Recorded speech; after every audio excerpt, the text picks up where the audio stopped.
మొత్తం చంద్రబాబు అంటే ఆంధ్రప్రదేశ్ మన పరిపాలన బాగా చేస్తున్నా అతను ఒక అమరావతి రాజధానిని ఆంధ్రప్రదేశ్ రాజధాని నిలబెట్టేసి వచ్చి 2029 కూడా చంద్రబాబు సీఎం అవుతాడు. 10 సంవత్సరాలు సీఎం అవుతాడు. రాష్ట్రపతి కూడా అవకాశాలు సీఎం అయ్యే అవకాశాలు ఉన్నాయి బాబుకి. ఇప్పుడు ఎందుకంటే మన బడ్జెట్ కూడా ఎంత బడ్జెట్ ఉన్నా కూడా మనకు మన మోడీ గారు ఎన్ని కోట్లనే బాబు గారు ఇస్తుండ్రు. మీరు డెవలప్ చేసుకొని మళ్ళీ మెట్రో వచ్చింది, మన ఐటీ రంగాన్ని తీసుకొస్తుండ్రు. కొన్ని కంపెనీ జన పరిపాలన అయ్యండి. ఇంతకుముందు చంద్రబాబు నాయుడు పరిపాలన ఉన్నాయి కోరుకోవడం ఏం పరిపాలన ఏం బాగలేదండి. ఇప్పుడు భూమి మధ్యలో కొంతమంది చనిపోయారు.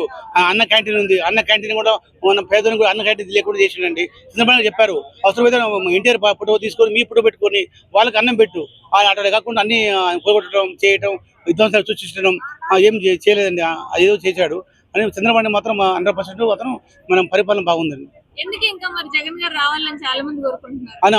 అదిగో ఇంతకుముందు ఒకసారి నమ్మారండి. ఇంతకుముందు రాజశేఖర రెడ్డి ఉన్నప్పుడు ఏం చేశారంటే ఒకసారి మన కొడుకు రాజశేఖర మంచి పరిపాలన అవకాశం ఇచ్చారు. ఆ అవకాశాన్ని పోగొట్టుకోండి. ఒకటే రాజధాని అంటే గెలుసు ఆయన తప్పుడు అనవసరంగా మూడు రాజధానులు చెప్పిండు. అసలే మనం ఆంధ్రప్రదేశ్లో లోటు బడ్జెట్ ఉందండి.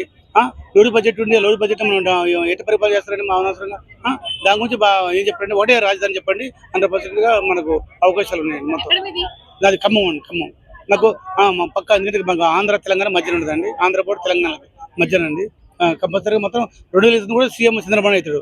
నేను లాస్ట్ టైం కూడా చెప్పాను ఇదే పార్క్ దగ్గర చంద్రబాబు పక్క సీఎం అయ్యాడు. 2020 సీఎం అవుతాడు. ఎందుకంటే నేను సర్వే మొత్తం ఆంధ్ర పోయినా సర్వే మొత్తం హోటల్ దగ్గర తెలవకుండా మొత్తం మాట్లాడాను. మొత్తం నెక్స్ట్ మంత్ కాదండి. ఇప్పుడు సపోజ్ ల్యాండ్ ఉంది, ల్యాండ్ ఉన్నప్పుడు ఆ ల్యాండ్ ప్రకారం పాస్బుక్ల మీద ఓ ఫోటో ఉండాలి, నా ఆస్తి నా ఫోటో ఉండాలి. జన్మ ఫోటో పెట్టుకోవటం అది వాళ్ళు ఇప్పుడు భయపడ్డారు. ప్రజలు భయపడి మళ్ళీ బాగా మీకు పింఛను మళ్ళీ మీరు వేస్తా అట్లా బాగా బెదిరించారు. అన్ని గెలవు. ఇప్పుడు కూటమి ప్రభుత్వం నెక్స్ట్ కూటమి ప్రభుత్వం పవన్ కళ్యాణ్ కానీ మోడీ కానీ 100% మాత్రం మనకు ప్రభుత్వం మంచి చేస్తారండి. మళ్ళీ ఇప్పుడు మళ్ళీ మీరు జూన్లో ఎలక్షన్స్ ఉన్నాయి. ఇప్పుడు ఏదైనా జిఎస్ఎంసీ ఎలక్షన్లో కూడా మనకు జనసేన టీడీపీ బీజేపీ మొత్తం కలిపి ఏర్పడేస్తారు. 2029 కూడా మనకు ఇక్కడ మళ్ళీ టీడీపీ కూడా తెలంగాణ కూడా ఏర్పడే అవకాశాలు ఉన్నాయండి. మన బండ్ల గణేష్ కూడా బాబు గారికి మన జైలు మన పాదయాత్ర చేసిండు. 500 కిలోమీటర్ పాదయాత్ర చేశాడండి.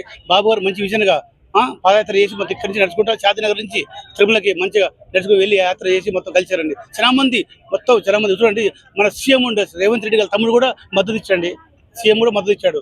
ఎవరికి? బండ్ల గణేష్కి.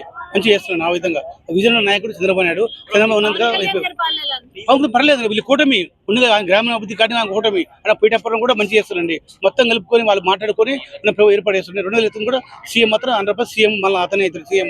నేను పక్కా ఇదే చెప్తున్నా. ఈ రోజు సీఎం మాత్రం పరిపాలన బాగుందండి. మొత్తం ఏపీ పరిపాలన లేదండి. చంద్రబాబు ఇంకా 10 సంవత్సరాలు చంద్రబాబు ఉంటాడు. అందుకనే మనకు ఒక రాష్ట్రాన్ని నడపాలంటే అతనికి ఏంటంటే మామూలుగా ఎక్స్పీరియన్స్ ఉండాలి. బాబు 40 ఇండస్ట్రీ 40 సంవత్సరాలు ఆ ఎక్స్పీరియన్స్ కొన్ని కంపెనీలు తేవాలన్నా అమెరికా తేవాలన్నా అంత ఈజీ కాదండి. కొద్దిగా టైం పడుతుంది. పవన్ కళ్యాణ్ సీఎం గారు ఆ లోపు బాబు మాత్రం కంపల్సరీగా ఆయన అంతకాలం సీఎం మాత్రమే అవుతాడు. చెప్పండి. బిల్ గేట్స్ మాట్లాడండి. సింగపూర్ ప్రధాని 100% పెట్టుబడి పెడతారు.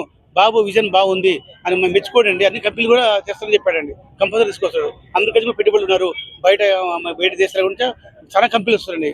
వస్తున్నాయి పెట్టుబడులు మనకు ఏపీ.